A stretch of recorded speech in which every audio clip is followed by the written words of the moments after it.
This is the talkSPORT Goals Preview Show, brought to you by Final One Standing, new from William Hill, 18+, gambleaware.org. I'm Sam Ellard, and as always, I've got William Hill's Lee Phelps with me. We are officially halfway through the season, Premier League season, that is. Game week 19 finished on New Year's Day, and now we get ready for another weekend of Premier League football. Lee will try to pick out some enticing prices that you might like and guide you in the right direction. But Lee, Happy New Year, and shall we start with Final One Standing, because over the last week or so, a lot of people have made a lot of money. Yeah, I've been tossing it up. Happy New Year to you as well, and to everyone who's watching. I make it £895,000 that we've paid out since over this last week or so. So the 500k game that was split between 7 people, each getting just over 70 grand each. The 200k game went to one winner. There was a 50k game that went to a winner. Then a lot of the others have been split. And last night, as we record this, so midweek was carnage in terms of people dropping out of games because of so many draws. One person won the 50k last night. They backed Everton. Forgive me for not knowing what days of the week it is at the minute, but on Tuesday away at Forest, yeah. Tuesday away at Forest. They had Everton, and then going into last night, there were still loads of people in the game. I think like 41 people left in the game, and they all went out, leaving one winner from Everton, because they had Man United and they had Crystal Palace and Brentford and Spurs, and there were so many draws. So yeah, congratulations to that, our latest winner. But yeah, just under £900,000 won. Brilliant, over this period. Unbelievable. And how many more games are ongoing or about to start? Every week there'll be a new one. So 3 p.m. this Saturday, a new game launches. Every week there'll be a new game. So if you haven't played yet, or you've been knocked out in this midweek, then you can play a new game from 3 p.m. this Saturday for 20k. Good stuff. This Saturday we start at 12:30, Aston Villa versus Nottingham Forest. Villa losing in the week to Arsenal, still third but now 6 behind Arsenal. Forest 1 place and 4 points above the drop zone. They have lost, though, their last 3 in the league. How's this one going to go, Lee? Yeah, well, Aston Villa are obviously odds on here, and then they should be 3-4. The draw 13-5, Forest 17-5. You kind of thought that, Villa might be a little bit shorter than that, because the honeymoon is over for Sean Dyche, isn't it? 4 defeats from his last 5, struggling to score on the road. They've drawn a blank in the last 2 at Everton and at Fulham, and you'd say Villa is a tougher place to go than both those teams. 2 goals scored in the last 7 since beating Liverpool 3-0. I guess the question from Villa's side is, how do they come back from that drubbing against Arsenal, that 4-1 defeat? When they lost to Liverpool, it seems a little while ago now, they bounced back, beating Bournemouth 4-0 at home. This is a similar kind of game, isn't it? So, Ollie Watkins is back scoring, isn't he? 3 in his last 2.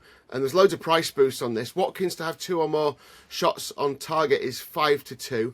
John McGinn is expected to be back to assist a goal to start that, as he came on as a sub in the week, 13-2. Villa to win 2-1 is 15-2. And if you think that they are going to get a goal, Igor Jesus to score a header is priced up at 11-1. He's been impressing recently without actually scoring goals, but I think if you're having a knacker, this goes in, doesn't it? Aston Villa, touch of odds on, has to go in there. There's an epic boost on this game. It's Villa to score in the first half at even money. So yeah, have a look at that one. But yeah, I think it's a Villa home win. Yeah, I like Villa here. I don't think anybody really thought truly they were going to win the league this season, but I also don't predict a Villa fall-off completely where they go on a bad run of form. And, I think they'd finish 3rd or 4th this season, certainly inside the top 5 if 5th place goes to Champions League football this season. That's the 12:30 game. Just 2 Saturday 3 o'clock games, all 3 of the bottom 3 in action. Wolves picked up a point at Old Trafford in the week, their 3rd of the season, home to 18th place West Ham. Wolves remain winless in their 19 Premier League games this season. Following back-to-back victories at the start of November, West Ham are winless in their last 8 Premier League games. They last had a longer run between March and May back in 2011. We say this every single week about West Ham, Lee, but this now really is a must-win game. The pressure is on. Absolutely, yeah. You just have to win this one. Wolves are 6-4. The draw 9-4. West Ham 9-5. Fascinating, really, when you think like that. Wolves, what, as a West Ham fan, you go into Wolves, who are one of the worst teams in the Premier League's history at the moment. And it doesn't give me any pleasure in saying that. It's just fact, isn't it? Yet you're not the favourites to go there. Yes, that shows how bad you are. I mean, Wolves have. They've not been terrible, have they? They've put in some good I thought at Anfield they did okay. At Old Trafford again, obviously picked up a draw. By the way, but Matheus Mane, really impressed by him. Arsenal away as well, Lee, a couple of weeks ago. Yeah, and Arsenal away, of course, yeah. At Anfield, I think he had 4 shots on goal, 2 on target. I think he was man of the match at Old Trafford. So look out for Mane. Lucas Paquetá struck from the spot in midweek. Wolves are his favourite opponents in terms of goals. He scored 2 and set 3 up against them, with both of the goals coming at Molineux. Oh, it's a tough one, this, isn't it? I mean, score draw? I just think that every team Wolves are playing, I have to go with the other teams because Wolves seem incapable of winning and normally incapable of drawing. So I'm going to go just West Ham to win this game. But Wolves is interesting because you look at the points tally and it's abysmal. But then having watched a few of their games over the last couple of weeks, they are definitely playing better than a team that have 3 points. But they seem incapable of winning games this season. And maybe this is the game where Paquetá finds form. We see Jarrod Bowen do something for West Ham. So I maybe edge towards the West Ham win here. Another Saturday 3 o'clock game is Brighton Burnley. Burnley are 6 points off safety against a very, very inconsistent Brighton team. But Brighton are winless in their last 6 Premier League games, 3 defeats, 3 draws. Burnley have lost 8 of their last 10 Premier League games. Again, is it hard to see anything other than a home win here, Lee? Well, it is, if you're just talking about it as a pure footballing preview. But when Brighton are 2-1 on, and like the form that you've just said, I'm not keen. Yeah. I don't feel like I could confidently, even though it's Burnley, I don't think. And look, I can't justify backing Burnley at 5-1 either. But Brighton may be too short to put your faith in, maybe. Yeah, I think so. They do score goals in a row. We've said this a couple of weeks running, haven't we, Burnley? They've got 12 goals in 9 games. Brighton, obviously, very solid at home. I know they're not in good form, but they don't lose many games at home. Draw again at 3-1. The draw at 3-1 in that game, I can kind of see. But I think it's the odds that are kind of pushing me into the draw. And I like the draw in the other game. The draw double between these 2 3 o'clocks on Saturday comes out at 12-1. Okay.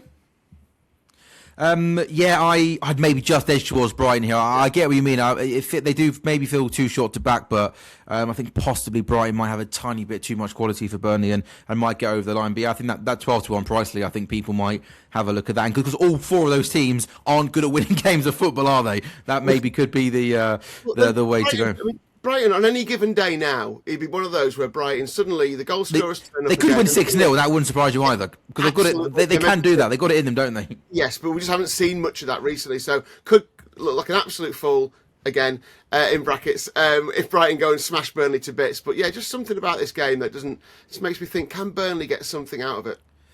To Saturday 5:30, Bournemouth Arsenal, where Arsenal could go 7 clear of City with a win. What is happening to Bournemouth? Bournemouth are winless in their last 10 Premier League games. It's their longest ever run without a win within the same top flight campaign. Arsenal have lost just 1 of their last 16 Premier League games. They've won their last 4 in a row since that 2-1 defeat at Aston Villa, and they beat Villa, didn't they, of course, in the week comfortably. I mean, if this game was maybe 2 months ago, you'd maybe look at Bournemouth maybe at home causing a slight surprising result, but they look in awful form, don't they, Bournemouth? And I guess Arsenal's the team to back here. Yeah, Bournemouth are 5-1. The draw 7-2, Arsenal are 4-9. Yeah, the epic boost on this one, by the way, is epic boost on all the conventional TV games, if you like. It's both teams to score, even money. Wolves scored at the Emirates. Surely Bournemouth can get 1 in defeat. I quite like it. Should be odds on, obviously. Only 1 clean sheet in the last 5 in all competitions for Arsenal. So even though defensively they are solid and they're winning games, then they're still conceding goals. We know Bournemouth have got goals in them. They're almost too cavalier, aren't they, Bournemouth? If you're a supporter of theirs. When we watched that Brentford Bournemouth game on goals last week, when you watch the game, if you flicked in and out of the game, you thought Bournemouth are attacking all the time, but they're so open, and Arsenal is going to pick them to bits if they do that. The last 4 games in the league have averaged just under 5 goals a match for Bournemouth. It's like you said, 10 without a win. This could be Antoine Semenyo's farewell match. The manager's already said he definitely plays. 9-4 to score or assist, price boosted that one is, or 13-5 to score with impact sub. I think Arsenal win this. I do like the both teams to score, whether you just take the epic boost, obviously stake limits apply on that, but if you go for Arsenal to win and both teams to score, that's just a little bit under 2-1 at 19-10. I like that. Nice. It's quieter Saturday, but a busy Sunday. And talkSPORT Goals is going to be live on talkSPORT's YouTube channel and smart TVs on Sunday at 12:30, where we got the small matter of Leeds Man United to get the day going. Remember when Daniel Farke used to be under pressure? 6 unbeaten, and it feels a long time ago we were talking about that point for Leeds in the week at Anfield, 16th in the table, 7 clear of the drop zone, and with a better goal difference in the teams below them. Leeds have won, though, just one of their last 19 Premier League games against Man United. They're winless in 9 since a 1-0 home win in September 2002. United 6th, 3 off the top 4, which doesn't sound bad, but they're not playing well. They've got injuries. They drew against Wolves in the week. Man United drawn 6 games in the Premier League this season, opening the scoring in every one. Their 12 points drop from winning positions this term is already more than they dropped in the whole of last season. And Leeds, Lee, they're going to fancy their chances here against their rivals, Man United. Yeah, absolutely. Yeah, 13-8 the price for them. Leeds United 6-4 Man U. The draw 23-10. So Man United 6-4 is slightly shorter than Leeds at 13-8. I live in West Yorkshire. I'm not a Leeds fan, but I'm surrounded by them. And you haven't mentioned that before, Lee, have you? Did you get paid by the Yorkshire Tourist Board to mention that on every show? Well, everyone else is in London, aren't they? So I feel like I have to fight for the North a little bit.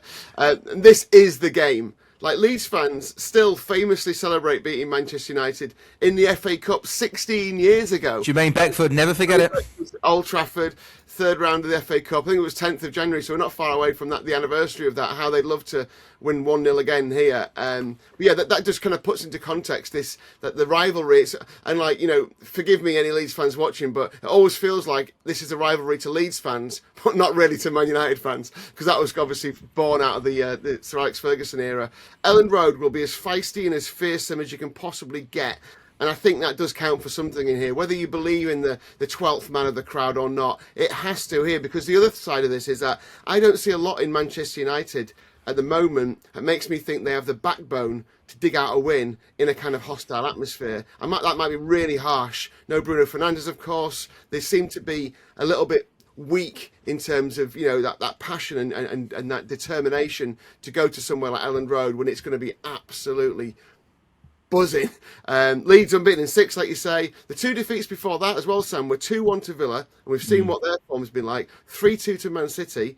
The runners included Chelsea, Liverpool home and away, and Sunderland at the Stadium of Light. So it's not like they've been like, you know, it's not like flat track bully kind of thing where they're just being beating the teams around them or even drawing against them. Dominic Calvert-Lewin, I am sponsored to say his name. 7-7 now. He did have the ball in the back of the net at Anfield as well, but was offside. So still, you know, getting in the right positions. Interestingly, on the Man United side, looking at the stats from Shesko the other night in that 1-1 draw, 6 shots on goal, 4 on target against Wolves. So maybe worth a look at him if you're putting a bet builder together. Cunha's been in good form without really scoring enough goals. Again, shots on target against Wolves. I'm going to go Leeds to win and both teams to score 4-1. Okay, good stuff. 5 games done, 5 games to go. Stick with us on the talkSPORT Goals Preview Show.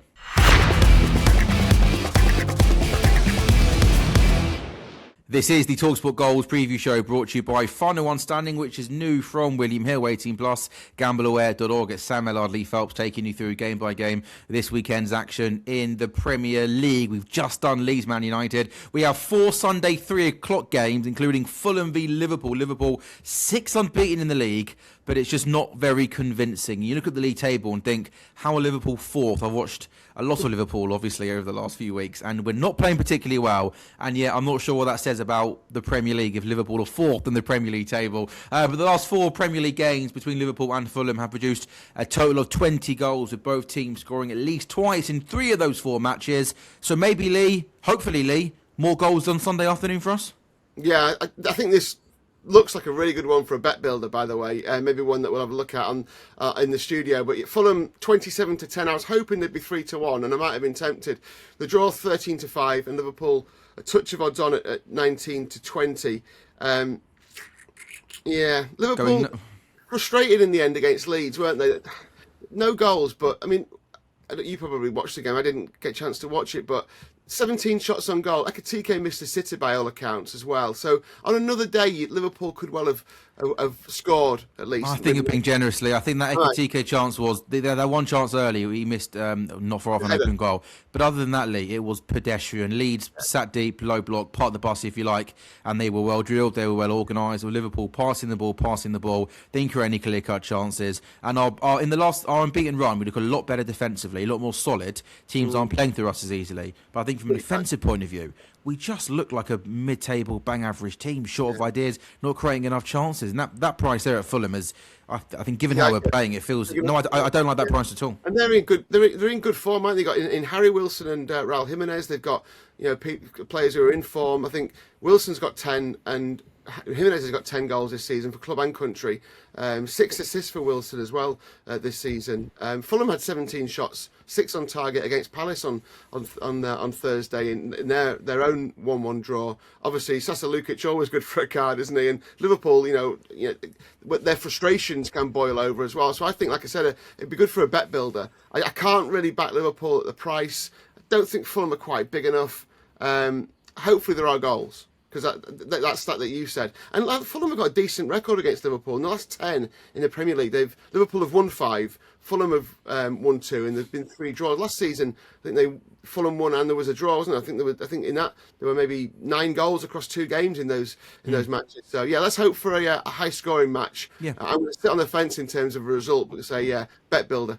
Territory. Okay, yeah, I like sitting on the fence in that game as well. Tottenham, Sunderland, another 3 o'clock game. Spurs drawing at Brentford in the week, another poor performance. Thomas Frank getting booed by the away fans. We know that Sunderland are loving life back in the top flight. They got a point in the week against City. Tottenham lost 11 home league games in 2025, their most ever in a calendar year. They've also lost their opening home league game in 5 of the last 7 calendar years. Sunderland, they've netted just 4 goals in their 9 Premier League away games this season, failing to score on 6 occasions on the road. So I'm not really sure how this game goes, Lee. So I might sit on the fence and go for a low-scoring draw, perhaps. Yeah. So the first 3 words on my preview are low-scoring draw ?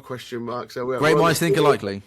Yeah. The Tottenham are a touch of odds on. Can't touch it at that price. 3-4. The draw's 13-5. Sunderland 17-5. Sunderland feel like they're scraping their way through their AFCON issues, don't they? And fair play to them, getting results still. And we just don't know which Tottenham will turn up. Probably a poor one, because that's what you tend to get. They're right near the top or bottom, depending on your outlook, of the disciplinary table, by the way, with almost, I think it's only Chelsea have got a worse disciplinary record than them because of all those red cards they've picked up. They're 17th in the home Premier League table, 17th in shots on goal table. This is not good. This is not good from Tottenham at all. Scoring and conceding 11 in 9 at home. So again, it's just not enough, is it, really? Just averaging, more or less just over a goal a game at home. Like you said, Black Cats don't score many on the road either. I'm going to go under 1.5 goals. It's over 2-1. It's 23-10. That gives you a 0-0 or a 1-0 either way. Yeah, I like that as well. 2 other Sunday 3 o'clock games, Everton, Brentford, that's 8th v 9. 2 teams who perhaps many thought could have been relegation candidates this season, but have had really good first halves of the season. Fair play to David Moyes and Keith Andrews and Newcastle Palace. 1 point separating the teams of Palace without a win in 4 league games. So Everton, Brentford, Newcastle Palace, what prices stand out here, Lee? Well, I don't mind Everton at 11-8. The draw's 21-10. Brentford 2-1. Brentford have beaten Wolves and West Ham away from home this season. Everton home win for me in that one. I think I like it. Nothing against that at all. Newcastle are 4-6 to beat Palace. The draw's 14-5. Palace are 4-1, which that would have been a very nice price a few weeks ago, but they are on a slump, aren't they? Unless Brendan Johnson comes in and he goes straight into the starting lineup and he makes some massive impact, I don't like this Palace team at the moment, Lee. I think we all kind of when you got out of the summer and looked at what they did, it looked like, and I'm not just saying being frank after the moment, but their squad looks short. They have a pool of 13, 14 players to pick from, and if you want to progress and try and kick on, you need 17, 18, 90 players to go from, and they look tired. We're halfway through the season. They're playing every single 3 days, and there's no surprise that at this kind of time of the year where you're playing every 3 days, their poor run of form is happening. Yeah, and only Arsenal, Barcelona and Liverpool, when they were kind of blissfully unaware of what was about to happen to them this season, have won at Newcastle. And Newcastle were down to 10 men against Liverpool, of course. So I go Newcastle win, Everton win, 3-1 double for those 2. And City-Chelsea finishes off the weekend. Sunday 5:30 kickoff. These timings over these we've got a Sunday 5:30 kickoff, not a Saturday 5:30 kickoff. Anyway, before we do on the pitch, because it's a big game on the pitch, City could go into the game 7 behind Arsenal. I'm sure everybody is aware that Enzo Maresca is no longer the Chelsea manager. Who do William Hill think goes in next? Liam Rosenior's been backed into 3-1 on to take the Chelsea job. You got Philip Luis 5-1. You got Cesc Fabregas, who's at Como in Serie A, 9-1. Francesco Farioli 14s. Xavi Hernandez is 14-1. Oliver Glasner's 14s. So is Adoni Areola. There's obviously, you can pick out names, and there's a price for a lot of them. What I don't get about this, Sam, is that, there's no criticism intended of football management at all here, because I couldn't do the job myself, obviously. But Liam Rosenior, obviously well thought of, and everyone thought he was hard done to, losing the job at Hull City. Mm-hmm. He's currently sat kind of mid-table in Ligue 1 with Strasbourg. Obviously, Strasbourg are an affiliate club of Chelsea's. Is he the kind of manager that Chelsea fans would want to go in and suddenly turn this season around? I mean, it's not a terrible season. Can I jump in there, Lee? You say turn the season around. Manager of the month in November, Maresca, by the way. It's like they're not in a terrible situation, but there must be something bad going on at Chelsea. Well, so a couple of things there. You say turn the season around. I don't think there's anything to turn around. I think Chelsea are where I kind of thought they would be. They're 5th in the table, 3 off top 4. They're definitely going to make, almost certainly going to make the knockout rounds in some capacity of the Champions League. They're in the Carabao Cup semi-finals. They've obviously still got the FA Cup to come. So you're kind of going into a team that are where they should be. And I know they're not in good form in the league at the moment, but I think it's been pretty well documented over the last 48 hours that what's gone wrong there is it's about football. It's about the recruitment. It's about the lack of ambition from the ownership. It's about the ownership policy, which is, Kwaku said this on our show weeks ago, didn't he, Lee? It's about the ownership wanting to bring in young players to improve them, to sell them for profit, as opposed to bringing in ready-made players that are ready now to go on and compete for the league title. And Enzo Maresca got frustrated. He voiced his concerns about that. And the two So is this more about the management wanting someone who will toe the line? What Chelsea fans must be thinking, we've gone from in this list of managers right now, Zinedine Zidane's in this list, Xavi's in this list. Before they would have gone for that caliber of manager. Now they're looking at Liam Rosenior.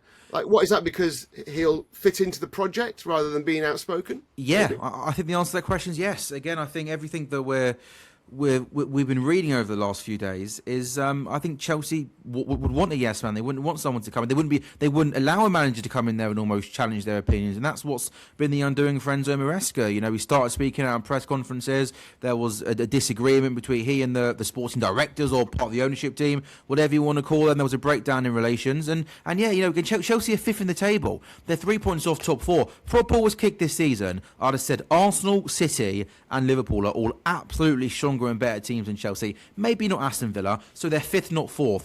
Enzo Maresca, with what he has at his disposal, is doing, I think, as good a job as what he possibly could have done. And, Liam Rosenior, I worry for Liam Rosenior. I fear for Liam Rosenior. He's so inexperienced at the highest level.